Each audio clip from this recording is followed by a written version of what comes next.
అధిక బరువు అనేక సమస్యలకు కారణం. సాహితీ యోగా ఆన్లైన్ క్లాస్ లో జాయిన్ అవ్వండి. సభ్యురాలు కవిత గారు.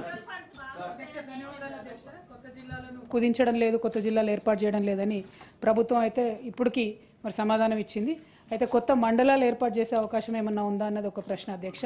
రెండవది, మమ్మల్ని మీరు ఇదివరకు చాలా విమర్శ చేసిన విషయం ఏంటంటే మీరు కేంద్ర ప్రభుత్వంతో సఖ్యతతో లేరు కాబట్టి మీరు ఎక్కువ నిధులు తెచ్చుకోలేకపోతా ఉన్నారని మమ్మల్ని విమర్శ చేశారు అధ్యక్ష. మరి గడిచిన సంవత్సర కాలంలో గౌరవ ముఖ్యమంత్రి గారు దాదాపు నెలకు 2-3 సార్లు ఢిల్లీకి పోయి కేంద్రంలో పెద్దలందరినీ మంత్రులందరినీ కూడా కలిసి వచ్చినారు. మరి ప్రతి జిల్లాకు రావాల్సినటువంటి నవోదయ పాఠశాలలు తెచ్చుకున్నారా? లెఫ్ట్ వింగ్ ఎక్స్ట్రీమిస్ట్ జిల్లాల కింద మన జిల్లాలు చాలా ఎక్కువ ఉన్నాయి, వాటిని ఎన్నింటినీ రికగ్నైజ్ చేసినారు. మూడోది అధ్యక్ష, మరి ముఖ్యమైనటువంటి విషయం, బ్యాక్వర్డ్ గ్రాంట్స్ ఏదైతే ఉంటాయో అవి వచ్చినాయా రాలేదా? అవి దాదాపు 1800 కోట్లు పెండింగ్ ఉన్నాయి. మరి ఇన్నిసార్లు పోతా ఉన్నారు, ఇంత సఖ్యత మెయింటైన్ చేస్తూ ఉన్నారు మీరు, ప్రధానమంత్రి దగ్గర నుంచి మొదలు పెడితే ప్రతి ఒక్కరితోని ఎక్స్ట్రా అడిషనల్ నిధులు ఏం తీసుకొచ్చినారు అనేటటువంటిది ప్రశ్న అధ్యక్ష. ఇందాకటిది నేను మీరు అన్నారు అధ్యక్ష, నెక్స్ట్ క్వశ్చన్ మీదే దాంట్లో అడగండి అని చెప్పి గౌరవ పొన్నం ప్రభాకర్ అన్న వెళ్ళిపోయినారు. కానీ ఆయన మాట్లాడుకుంటూ ఒక మాట అన్నారు అధ్యక్ష, మేము చనిపోలేదు పిల్లలు అది ఇది అని చెప్పడం జరిగినారు అధ్యక్ష. 53 మంది పిల్లలు చనిపోయినారు అనేటటువంటిది వాస్తవం అధ్యక్ష. ఆ కుటుంబాలు పేరెంట్స్ అందరూ బాధపడుతున్నటువంటి సందర్భం. ఆ చనిపోయినటువంటి వారందరికీ కూడా ఎక్స్గ్రేషియా ఇవ్వమని చెప్పి మేము డిమాండ్ చేయడం జరిగింది అధ్యక్ష. ఇస్తారా ఇవ్వరా అన్నటువంటిది ఒకటి.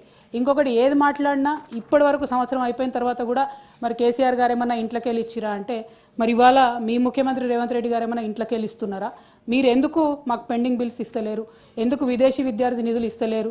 ఎందుకు ఇంతవరకు కూడా బీసీ రియంబర్స్మెంట్ కానీ ఎస్సీ ఎస్టీ రియంబర్స్మెంట్ కానీ ఇస్తలేరు అనేటటువంటి అంశాలను కూడా వారు చెప్పవలసింది కోరుతా ఉన్నా అధ్యక్ష. Thank you. Honourable minister. గౌరవ సభ్యులు రవీంద్రరావు గారు అడిగినట్లు చాలా స్పష్టంగా నేను అన్న దాంట్లో చెప్పాను. ఏదైతే క్వశ్చన్ అవర్ వారి జవాబు తర్వాత క్లోజ్. గౌరవ సభ్యులు, ఈ ప్రభుత్వం ఉన్న పాత జిల్లాలను ఏ జిల్లాని కూడా రద్దు చేయాలనే ఆలోచన ఏమీ లేదు. వెరీ క్లియర్గా చెప్తున్నా. ఇక అభివృద్ధి సంక్షేమం ఆ జిల్లాలో ఏ స్థాయి నుంచి ఏ స్థాయికి ఇంక్రీజ్ అయింది, ఒకవేళ మా జిల్లా తీసేస్తే పక్కన సీతక్క జిల్లా తీస్తారా లేదా అని గౌరవ సభ్యులకి ఇటువంటి ప్రశ్నలే వారి మనసుకు రానియొద్దు. ప్రభుత్వము ఏ జిల్లాని కూడా తీసే ఉద్దేశం లేదు.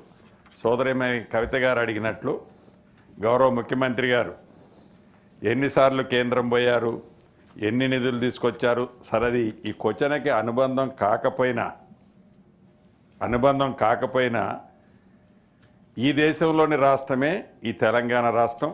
గౌరవ ముఖ్యమంత్రి గారు పోతే కేంద్ర ప్రభుత్వం ఏదైతే ఉందో, మీరు 10 సంవత్సరాలు పరిపాలించినాడు ఆనాటి ముఖ్యమంత్రి గారు ఆనాటి మంత్రులు కేంద్రానికి వెళ్ళినప్పుడు ఎన్ని నిధులు తీసుకొచ్చారో స్పష్టంగా మీకు తెలుసు, మాకు తెలుసు.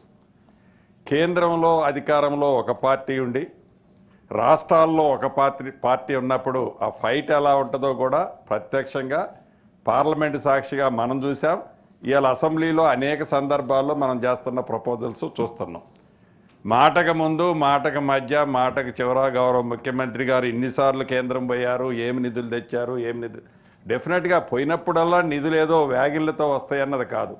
రాష్ట్ర ప్రభుత్వ పక్షాన మన పోరాటము, మన ప్రపోజల్స్ ప్రాపర్గా ఉన్నాయా లేవా, ఆ ప్రాపర్గా ఉన్న వాటిలలో ఎన్ని వచ్చాయి, ఎన్ని వల్ల మనం మిస్ అవుతున్నాము, వాటిని సాధించుకునే దాంట్లో అధికార పార్టీగా మేము, ప్రతిపక్షంగా మీ కోఆపరేషన్ కూడా ఉండాలని ఈ వేదిక ద్వారా గౌరవ సభ్యురాల్ని సోదరీమణిని అడుగుతూ, ఒకటైతే నిజం, ఇది పేదోళ్ల ప్రభుత్వం, ఇందిరమ్మ ప్రభుత్వం.